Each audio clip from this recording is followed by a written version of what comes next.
Hello everyone, welcome back to code debug and deploy. तो आज हम लोग स्टार्ट करने जा रहे हैं अपनी complete C tutorials with project series के 5वें वीडियो के साथ, जिसमें हम लूप्स पे बात करेंगे। सी में लूप्स के क्या कॉन्सेप्ट होते हैं, कौन कौन से लूप्स यूज़ किए जाते हैं और किस तरीके से हम एफिशिएंटली उनका यूज़ करके अपने प्रोग्राम को और अच्छा कर सकते हैं, इस पे आज हम लोग बात करेंगे। तो सबसे पहले समझ लेते हैं कि लूप्स होते क्या हैं। A loop is a programming construct that allows you to execute a block of code repeatedly until a certain condition is met. ये बोलना चाह रहा है कि जैसे मान लीजिए मेरे पास एक ऐसी कंडीशन आ जाती है जहाँ पे मुझे सेम लाइन ऑफ कोड कई बार लिखना होता है। जैसे मुझे हेलो वर्ल्ड 10 बार लिखना है या 20 बार लिखना है, तो एक तरीका तो ये है कि मैं मैनुअली उसको 10 या 20 बार लिखूँ। दूसरा तरीका ये है कि मैं लूप्स का इस्तेमाल कर लूँ। लूप्स में क्या करूँगा कि जैसे यहाँ पे मैं लूप्स, मेरे पास 3 टाइप के होते हैं, फॉर लूप, वाइल लूप और डू वाइल लूप। तो अब हर तरीके की लूप को यूज़ करने के लिए एक अपनी कंडीशन होती है। यूज़ करने को हम कोई भी लूप कभी भी कहीं भी यूज़ कर सकते हैं। तीनों लूप्स हर तरीके के काम को अकेले करने में एफिशिएंट हैं, लेकिन कुछ जगहों पे जैसे मान लीजिए फॉर लूप है, तो फॉर लूप का सिंटैक्स इस तरीके से बनाया गया है कि अगर आपको ये बात मालूम हो कि आपको कितनी बार लाइन को रिपीट करना है तो आप उसका यूज़ करेंगे तो आपके लिए ईजी पड़ेगा। लेकिन अब आपको ये नहीं मालूम है कि कितनी नंबर ऑफ़ लाइन्स तक हमको इस कोड को रिपीट करना है। हमको ये मालूम है कि किस कंडीशन तक करना है, तब हम वाइल लूप का इस्तेमाल करेंगे। डू वाइल लूप का हम तब इस्तेमाल करते हैं कि जब हमको मिनिमम एक बार पूरे कोड को चलाना ही होता है। लेकिन ऐसा नहीं है कि ये कोई कंडीशन है कि आप केवल फॉर लूप का यूज़ तभी करेंगे जब आपको नंबर ऑफ़ लाइंस मालूम होंगी कि कितनी बार आपको रिपीट करना है कोड को। ऐसा कुछ नहीं है, आप तीनों लूप्स को तीनों तरीके से चला सकते हैं। लेकिन ईजी और एफिशिएंट तरीका ये होता है कि आप जो तीनों लूप्स हैं आपके, फॉर वाइल और डू वाइल, इनको आप कॉन्सेप्ट के हिसाब से चलाएंगे तो आपके लिए ईजी पड़ेगा प्रोग्रामिंग। तो अब ये भी यही बात बोल रहा है, इसमें लूप्स का मतलब ही यही होता है कि एक ऐसा कंस्ट्रक्ट या ऐसा आप कह सकते हैं स्टेटमेंट जो एक ब्लॉक ऑफ कोड को मल्टीपल टाइम्स रिपीट करे जब तक हमारा प्रोग्रामर चाहता है उसको रिपीट करना। अब क्यों हम इसको यूज़ करते हैं? टाइम सेव करता है, कोड की लेंथ रिड्यूस करता है और रिपीटिशंस को अवॉइड करता है। ये कोड की लेंथ रिड्यूस करने से क्या प्रॉफिट होता है हमको? कोड की लेंथ रिड्यूस करने से हमको ये प्रॉफिट होता है कि जो हमारा प्रोग्रामर है, अगर मान लीजिए एक प्रोग्रामर ने कोड को बनाया और फ्यूचर में दूसरे प्रोग्रामर को उसको पढ़ना हुआ या फिर उसको समझना हुआ, तो कोड बहुत ज़्यादा कॉम्प्लेक्स या बहुत ज़्यादा टाइम टेकिंग नहीं होगा। इसलिए हम कोड की लेंथ को भी कम करने को एक फैक्टर मानते हैं। अब उसके बाद बात करते हैं कि लूप्स कितने टाइप के होते हैं। तो सी में 3 टाइप की लूप्स यूज़ होते हैं, फॉर लूप, वाइल लूप और do while loop. For loop और वाइल लूप को हम एंट्री कंट्रोल लूप बोलते हैं। और जैसा कि मैंने आपको पहले बता दिया है, फॉर लूप तब यूज़ करने में ज़्यादा अच्छा होता है जब हमको ये मालूम होता है कि हमको कितनी बार उस कोड को रिपीट कराना है। वाइल लूप हम तब यूज़ करते हैं जब हमको कंडीशन मालूम होती है कि कब तक रिपीट कराना है, लेकिन कितनी बार कराना है ये नहीं मालूम होता है। और जो हमारा डू वाइल लूप होता है इसको हम बोलते हैं एग्जिट कंट्रोल्ड लूप, और ये हमारा मिनिमम एक बार तो ब्लॉक ऑफ कोड को चलाता ही है, उसके बाद ये कंडीशन चेक करता है। तो यहाँ पे एग्जिट कंट्रोल और एंट्री कंट्रोल का मतलब ही ये है कि मेरी जो कंडीशन चेक हो रही है कि लूप को चलाना है कि नहीं चलाना है। फॉर लूप और वाइल लूप में ब्लॉक ऑफ कोड स्टार्ट करने से पहले ही चेक हो जाती है।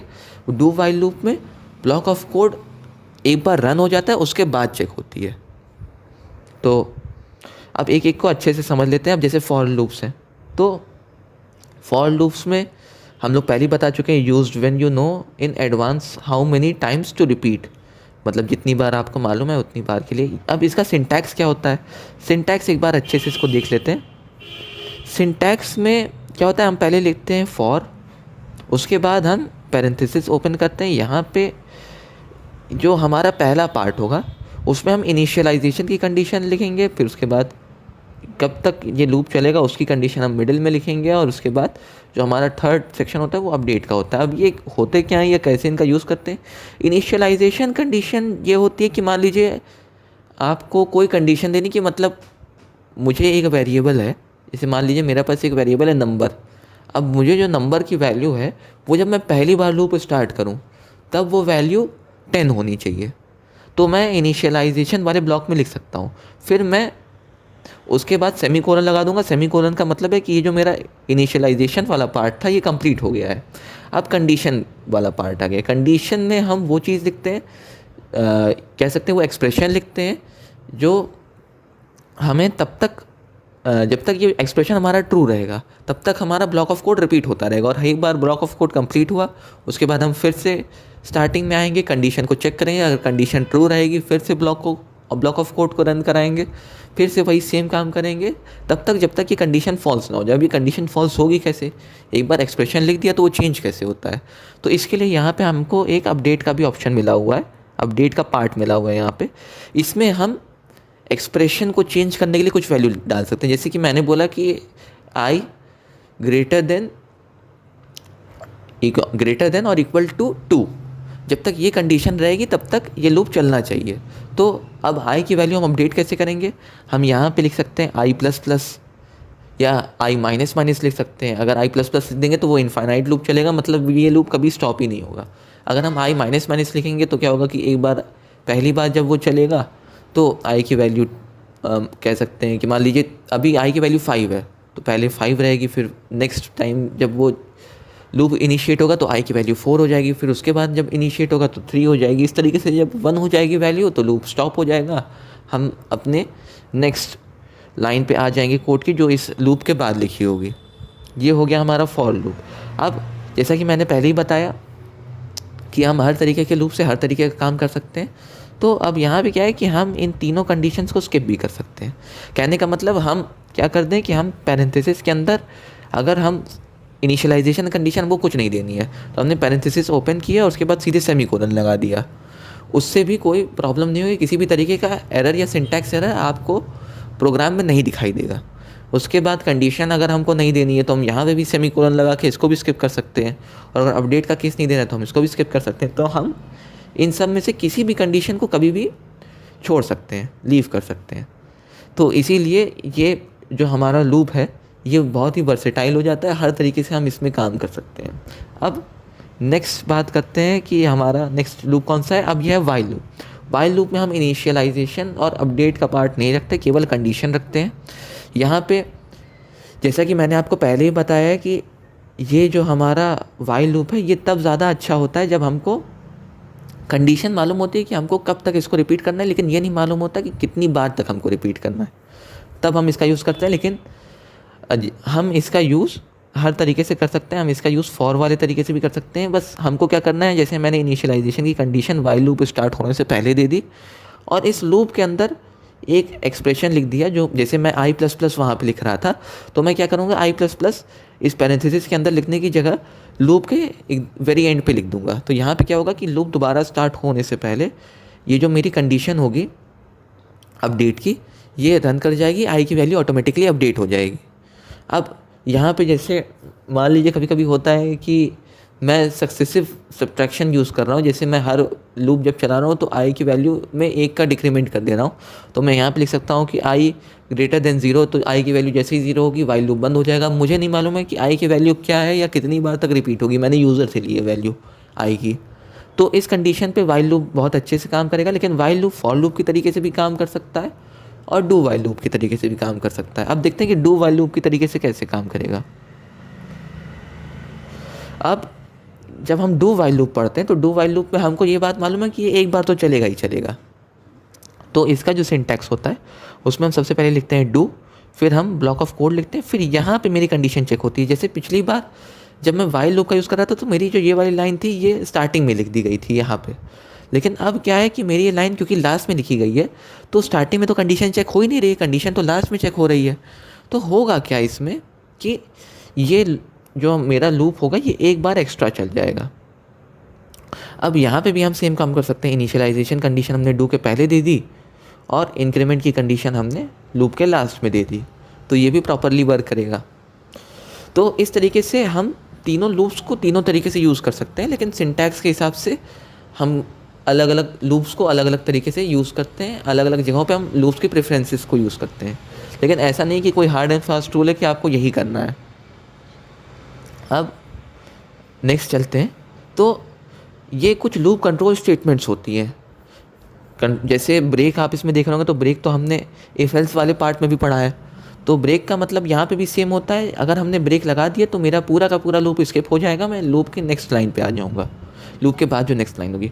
कंटिन्यू क्या करता है, कंटिन्यू जो होता है ये क्या करता है, उस पर्टिकुलर इटरेशन को स्किप कर देता है। यानी कि जैसे मेरा एक लूप है, मैंने वहाँ पे कंटिन्यू लगा दिया है, तो क्या होगा, मान लीजिए एक लूप में 10 लाइन्स मैंने लिखी हैं, तो और मैंने थर्ड लाइन के बाद यहाँ पे कंटिन्यू स्टेटमेंट को लगा दिया है, तो क्या होगा, मेरी बाकी की लाइन सारी की सारी स्किप हो जाएंगी, लेकिन मेरा लूप नहीं बंद होगा, मैं वापस से जहाँ पे मेरा लूप स्टार्ट हुआ था वहाँ पे आ जाऊँगा।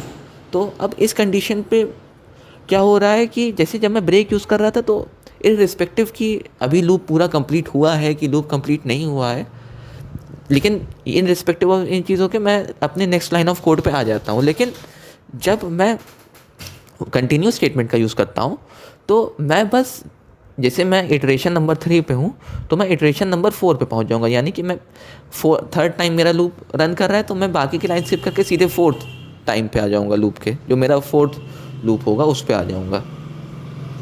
अब ये लूप कंट्रोल स्टेटमेंट हो गई। एक चीज़ और है, इसको बोलते हैं गो टू स्टेटमेंट।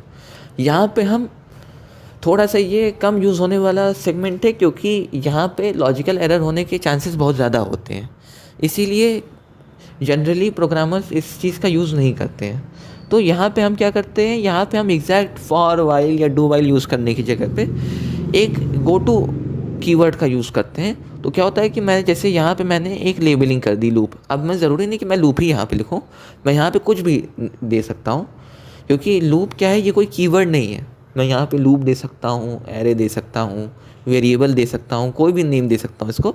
तो क्या होगा कि जब मैं गो टू स्टेटमेंट का यूज़ करूँगा तो ये, और उसके बाद मैं अगर यहाँ पे लूप लिख दिया मैंने और सेमीकोलन लगा दिया तो ये ऑटोमेटिकली वापस से यहाँ पहुँच जाएगा। अब मैंने एक इफ़ की कंडीशन लगा दी यहाँ पे कि if i smaller than equal to 5, और यहाँ पे आई का इंक्रीमेंट कर दिया, तो अब क्या होगा, मान लीजिए मेरी जो आई की वैल्यू है वो 1 से स्टार्ट हुई है। अब यहाँ पे तो कोई दिक्कत होगी नहीं, ये स्टेटमेंट स्टार्ट हो गई, फिर मेरा प्रोग्राम रन होगा क्योंकि आई स्मॉलर है अभी 5 से, तो मेरा पूरा कोड रन होगा, मैं गो टू पे आऊँगा, फिर से यहाँ पे पहुँच जाऊँगा। अब ऐसे ही आई की वैल्यू जब 2 हो जाएगी, अब यहाँ पे क्या होगा कि आई प्लस प्लस है तो यहाँ पे आई की वैल्यू अब 2 अपडेट हो गई। तो अब जब मैं वापस इस लूप में आऊँगा और दोबारा इस कोड को रन कराने की कोशिश करूँगा तो ये कोड तब भी रन करेगा, क्योंकि आई की वैल्यू अभी भी 5 से छोटी। ऐसे करके 3, 4, 5 तक ये पूरा लूप चलता रहेगा, लेकिन जैसे ही आई की वैल्यू 6 हो जाएगी, जैसे जब आई की वैल्यू 5 थी तो ये लूप चला, उसके बाद जब आई प्लस प्लस हुआ और जब मैं वापस आया लूप पे तो अब ये इफ़ की कंडीशन स्किप हो जाएगी। तो इफ़ की कंडीशन स्किप हो गई तो लॉजिकली मेरी गो टू की स्टेटमेंट भी स्किप हो गई, तो अब ये वापस से इस लूप पे नहीं आएगा, अब मैं अपनी नेक्स्ट लाइन पे पहुंच जाऊंगा। तो हम इसका भी यूज़ कर सकते हैं, लेकिन जनरली प्रोग्रामिंग में इसका यूज़ नहीं किया जाता है। तो आप लोगों को अगर ये पसंद आ रहा हो तो आप लोग कर सकते हैं इसको। उसके बाद ये हो गई हमारी loop control statements. Loop control statements आप नाम से ही समझ रहे हैं, लूप को कंट्रोल करने की स्टेटमेंट्स होती हैं। मुझे लूप के अंदर कुछ चेंजेस करने हैं या अलग तरीके से लूप को चलाना है तो मैं इसका यूज़ कर सकता हूँ। लूप और इफ एल्स दोनों के बीच में काफ़ी अच्छा रिलेशन होता है। अगर आप दोनों के बीच में अच्छी अंडरस्टैंडिंग बैठा लेते हैं तो आप काफ़ी सारी प्रोग्रामिंग के टास्क को कंप्लीट कर सकते हैं काफ़ी आसानी से। तो इन दोनों को आपको ध्यान देना, इफ एल्स और लूप को। अब बात करते हैं कि इनके बीच में क्या डिफरेंसेस होते हैं। मैंने एक टेबल में यहाँ पे बना दी है जिससे आप आसानी से इसको चेक कर सकते हैं। तो सबसे पहले फीचर्स में बात करते हैं। कंडीशन चेक फॉर लूप में बिगनिंग में होती है, वाइल लूप में भी बिगनिंग में होती है, डू वाइल लूप में एंड में कंडीशन चेक होती है। उसके बाद क्या दूसरा फीचर है कि रन्स एटलीस्ट 1, यानी क्या एक बार रन कर रहा है। तो फॉर और वाइल लूप नहीं रन करते, डू वाइल करता है। कौन से केस ये यूज़ करता है, तो ये नॉन इटरेशन के केस को यूज़ करता है। For loop, while loop unknown iteration के केस को यूज़ करता है। Do while loop must run once की केस को चेक करता है। उसके बाद सिंटैक्स हमारा जो है, सिंटैक्स फॉर लूप का कॉम्पैक्ट होता है। और फिर उसके बाद वाइल लूप का सेपरेट इनिट एंड अपडेट होता है। सेपरेट इनिट एंड अपडेट का मतलब ये होता है कि जो मेरा इनिट फंक्शन होगा, यानी जो मेरी कंडीशन चेक हो रही है और मैं किस तरीके से अपने अपडेट एक्सप्रेशन को यूज़ कर रहा हूँ। यहाँ पे क्या है, कॉम्पैक्ट है, तीनों के तीनों एक साथ एक पैरेंथेसिस के अंदर है। लेकिन यहाँ पे क्या है, इनिट मेरा अलग है, पैरेंथेसिस के अंदर है। अपडेट मुझे अंदर से एक लाइन ऑफ कोड में लिखना पड़ रहा है। उसके बाद जो डू वाइल लूप है, कंडीशन आउटसाइड लूप बॉडी, तो ये बोल रहा है कि मेरी जो कंडीशन चेक हो रही है वो लूप बॉडी के आउटसाइड चेक हो रही है। ये एक तीनों के बीच में ये डिफरेंसेस हो गए। अब उसके बाद प्रैक्टिस प्रॉब्लम 1 है, इसको हम लोग प्रोग्रामिंग के कॉन्सेप्ट में पैटर्न प्रिंटिंग भी जानते हैं। यहाँ पे यही बोल रहा है कि आपको एस्टिक सिंबल की मदद से एक प्रोग्राम राइट करना है जो एक इस टाइप का पिरामिड बनाएगा, जैसा कि आपको यहाँ पे शो हो रहा है। इस टाइप का एक पिरामिड बनाएगा। इसको हम कंपाइलर पे करके देखते हैं अभी। उसके बाद एक और क्वेश्चन है मेरे पास, इसको भी देख लेते हैं। इसका नाम है प्रैक्टिस प्रॉब्लम 2।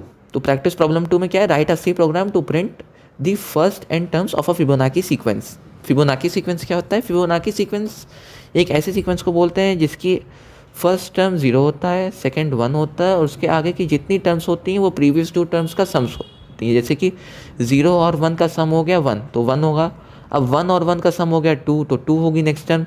अब 1 और 2 का सम हो जाएगा 3, तो नेक्स्ट टर्म 3 होगी। 3 और 2 का सम 5 हो जाएगा, उसके बाद 5 और 3 का 8 हो जाएगा। इसी तरीके से ये सीरीज़ चलती जाती है आगे। तो ये सीरीज़ को भी हमको बनाना है, ये दोनों सीरीज़ हम लूप्स की मदद से बनाएंगे।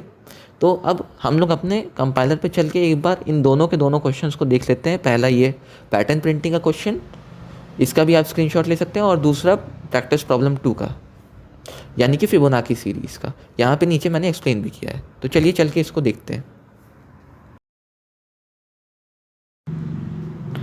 तो अब अपने पहले क्वेश्चन को देख लेते हैं। तो हमारा पहला क्वेश्चन हमको एक पैटर्न प्रिंट कराने के लिए बोल रहा है, जहाँ पे हमको एस्टिक का यूज़ करके एक पिरामिड बनाना है। तो इसको सबसे पहले फॉर लूप से करने की ट्राई करते हैं। तो यहाँ पे जैसे कि आप देख सकते हैं, यहाँ पे मेरे पास कितनी लाइन्स हैं, 1 2 3 4 5। तो हमारे पास हमको 5 लाइन्स मिली हुई जिसमें हमको डिफरेंट स्टार्स को प्रिंट कराना है। तो यहाँ पे हम नेस्टिंग का इस्तेमाल करेंगे। नेस्टिंग जैसे हमने इफ एल्स में देखी थी कि इफ एल्स के अंदर इफ एल्स को हम नेस्टेड इफ एल्स बोलते हैं, वैसे ही लूप के अंदर लूप को हम नेस्टेड लूपिंग बोलते हैं। तो हम इसका यूज़ करेंगे। तो सबसे पहले मैंने ले लिया एक इंट आई। अब इंट आई को मैं स्टार्ट करूँगा 0 से, और सेम मैं यहाँ पे एक और वेरिएबल ले रहा हूँ जे को भी मैं स्टार्ट कराऊँगा 0 से। तो अब यहाँ पे क्या होगा कि, या फिर इन दोनों को आप 1 से स्टार्ट ले लीजिए अभी।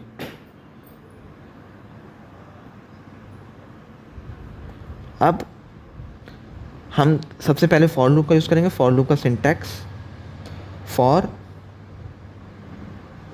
आई इक्वल टू 1। इनिशियलाइजेशन कंडीशन मेरी हो गई। आप चाहें तो यहाँ पे वैल्यू ना भी देखिए, यहाँ पे भी वैल्यू दे सकते हैं, लेकिन मैंने दोनों जगह दे दी। आप जैसे चाहें वैसे कर सकते हैं। फिर उसके बाद आई, क्योंकि मेरा ये जो लूप है ये 5 टाइम्स चलेगा, तो मैं आई स्मॉलर देन इक्वल टू 5 तक रखूँगा इसको। उसके बाद हर बार आई में एक का इंक्रीमेंट करूँगा। तो आई प्लस प्लस ले लिया मैंने। अब यहाँ पे हम कर्ली ब्रेसेस को ओपन करेंगे, फिर उसके बाद यहाँ क्लोज कर देंगे। फिर इसके अंदर हम एक और फॉर लूप लेंगे, for j equal to 1 semicolon, j smaller than equal to I, उसके बाद जे प्लस प्लस। अब यहाँ पे ये जो लॉजिक आपको दिखाई दे रहा है, जे स्मॉलर देन इक्वल टू आई, तो अब यहाँ पे अगर आप एक कॉन्सेप्ट देखेंगे तो जो पहला मेरा रो है उसमें जे की भी वैल्यू 1 है, आई की वैल्यू 1। दूसरे में आई की वैल्यू 2 है लेकिन जे की वैल्यू 3 है। तीसरे में आई की वैल्यू हमारी 3 है लेकिन जे की वैल्यू 5 है। तो यहाँ पे हम क्या करेंगे, हम देख रहे हैं पैटर्न हमको दिखाई दे रहा है कि जो हमारा जे की वैल्यू है वो आई के ट्वाइस 2 टाइम्स 2i-1 के बराबर है। तो हम यहाँ पे वही काम करेंगे, 2 इंटू आई -1। यहाँ तक हम इस लूप को चलाएंगे। अब इससे पहले एक हम और काम करेंगे यहाँ पे। जैसे कि आप देख रहे हैं कि क्योंकि मुझे पिरामिड बनाना है तो ये 1 साइडेड पिरामिड बन जाएगा, तो मुझे यहाँ पे स्पेसेस भी देनी पड़ेंगी। जैसे कि यहाँ पे आप देख सकते हैं 0 स्पेस है, यहाँ पे 1 की स्पेस है, यहाँ पे 2 की स्पेस है, यहाँ पे 3 की स्पेस है और यहाँ पे 4 की स्पेस है। तो अब यहाँ पे मैं क्या करूँगा, इससे पहले एक और फॉर लूप चलाऊँगा। फॉर j इक्वल टू 1 से मैं स्टार्ट करूँगा और इसको मैं चलाऊँगा j smaller than equal to. अब यहाँ पे अगर आप पैटर्न को ध्यान से देखें तो सबसे पहले यहाँ पे 1 पे 4 है, जैसे यहाँ पे देखें तो यहाँ पे 5 पे 0 है, 4 पे 1 है, 3 पे 2 है। तो यहाँ पे मुझे क्या करना है कि 5 माइनस आई करना है। तो मैं यहाँ पे क्या करूँगा, अगर मैं 5 माइनस आई करूँगा तो मेरा एक प्रॉपर पैटर्न यहाँ पे स्पेसेस का भी बनता हुआ दिखाई देगा, अगर आप इस पैटर्न को ध्यान से देखें तो। उसके बाद जे यहाँ पे भी प्लस प्लस कर दूँगा। उसके बाद इसके अंदर मैं यूज़ करूँगा प्रिंट एफ और मैं सेमीकोलन इन्वर्टेड कोट्स स्टार्ट करूँगा और स्पेस दे दूँगा। फिर उसके बाद यहाँ पे हम कर्ली ब्रेसेस को ओपन करेंगे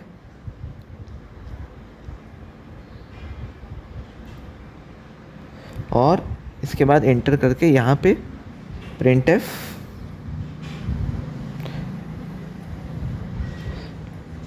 और यहाँ पे एस्टेरिक का यूज़ हम कर लेंगे। इसके बाद सेमीकोलन, सब जगह पे सेमीकोलन लगेगा। फिर यहाँ पे एक काम हम और करेंगे, क्योंकि हमारे लाइन भी यहाँ पे चेंज हो रही है और हमारा जो प्रिंट एफ फंक्शन है वो अपने से लाइन नहीं चेंज करता है, तो हमें लाइन चेंज करने के लिए एक और यहाँ पे प्रिंट एफ स्टेटमेंट लिखनी पड़ेगी, जिसमें हम सिर्फ \n का यूज़ करेंगे। और उसके बाद इसको क्लोज कर देंगे, सेव कर लेंगे और रन करके देखेंगे। तो जैसे कि आप देख रहे हैं मेरा एक प्रॉपर पिरामिड यहाँ पे बन के आ गया है। इस तरीके से आप अलग अलग तरीके के पैटर्न्स को प्रिंट करा सकते हैं उनके सीक्वेंसेस को मैच करके। उसके बाद हम सीधे अपने नेक्स्ट क्वेश्चन पे चलते हैं।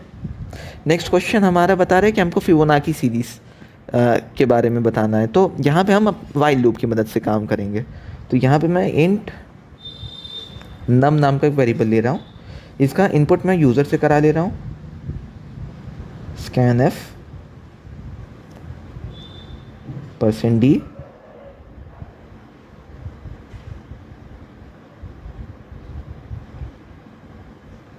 %d कॉमा यहाँ पे address of num.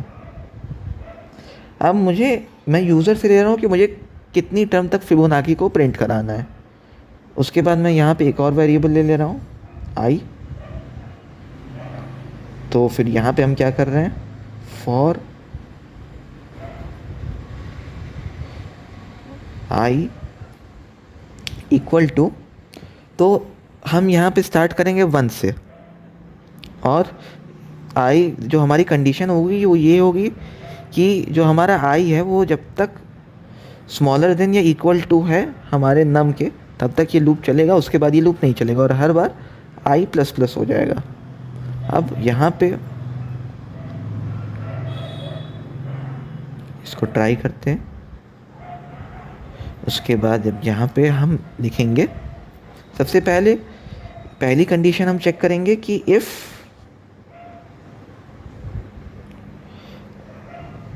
i equal to 1 है, यानी पहली अगर मेरी कंडीशन आ रही है तो मुझे यहाँ पे प्रिंट कराना है 0 को, प्रिंट f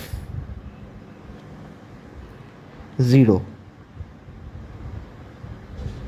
उसके बाद एल्स इफ़ मेरी जो कंडीशन है वो i just a second i equal to 2 है, तो यहाँ पे मैं प्रिंट एफ कराऊँगा, प्रिंट एफ 1 को। अगर मेरी ये दोनों ही कंडीशंस नहीं है तब मैं एल्स स्टेटमेंट लिखूँगा और एल्स स्टेटमेंट के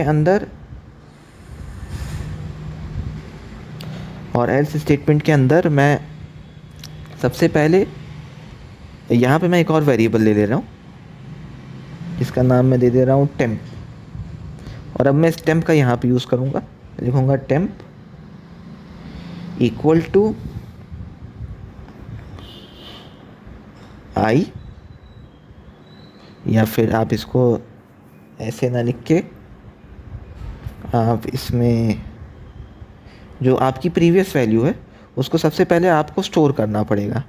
जैसे कि मुझे यहाँ पे अगर ये दिया है तो मैं यहाँ पे एक काम और मुझे करना है, और यहाँ पे एंटर करके मैं यहाँ पे दो और ले लूँगा। पहले का नाम मैं दूंगा प्रेफ और दूसरे का नाम मैं दूंगा prev1। ये दोनों मैं ले लूँगा जहाँ पे मैं अपने प्रीवियस 2 वेरिएबल्स को लगातार स्टोर भी करता जाऊँगा।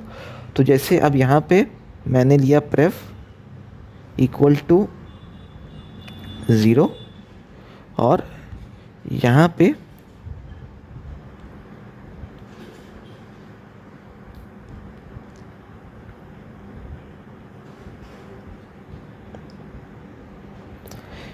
मैंने ले लिया prev इक्वल टू 1 और prev1 इक्वल टू 0। तो ये हो गया। अब मैं यहाँ पे क्या करूँगा कि पहले prev और प्लस prev1 का एडिशन कर लूँगा। prev और prev1।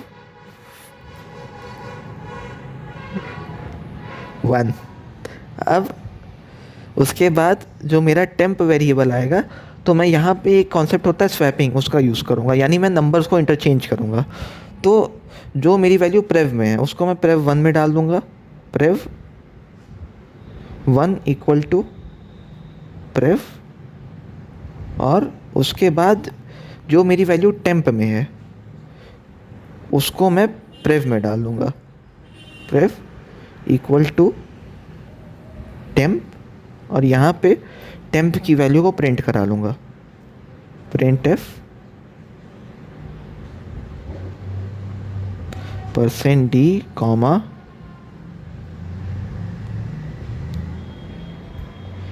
और यहाँ पे टेम्प। ये हो गया। और अब उसके बाद इस प्रोग्राम को रन करके देखते हैं।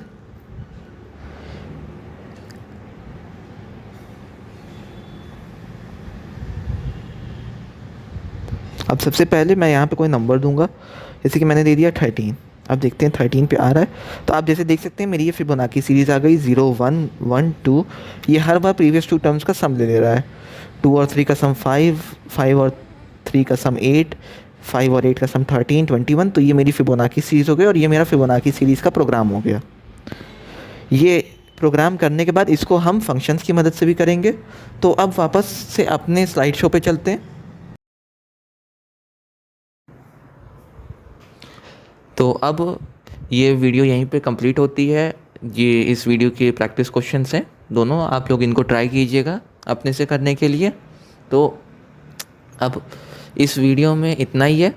अब हम लोग का जो नेक्स्ट वीडियो होगा वो फंक्शंस पे होगा, उसको हम लोग देख लेंगे। तो अगर वीडियो आपको पसंद आया हो तो इसको लाइक कीजिए, शेयर कीजिए और चैनल को सब्सक्राइब कीजिए। Thank you for watching.